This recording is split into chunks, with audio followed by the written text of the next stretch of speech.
Welcome to Yahoo Finance. On this Tuesday afternoon, I'm Seana Smith along with Dave Briggs and Rochelle Akufo. Let's get you up to speed on today's market action. Once again, we are looking at red across the board. Dow, S&P, and NASDAQ all in negative territory. You can see the Dow off just around 407 points, so just off the lows of the day, hit right around 2 p.m. Eastern time, and NASDAQ moving to the downside off just over 1%, as well as the S&P. Take a look at where the S&P is trading right now, and it's just around 10% below that August 16th high that we hit just around a month ago. So the S&P now trading off just about 1.3% today.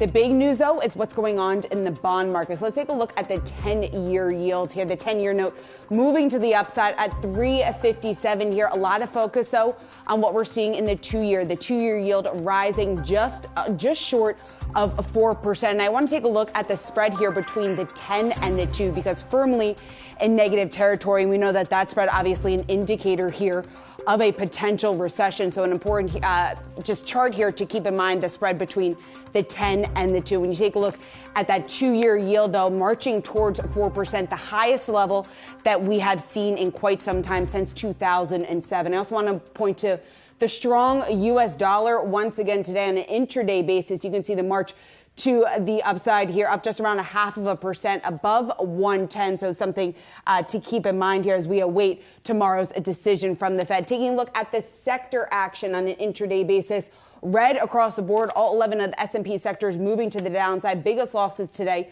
coming from materials and real estate.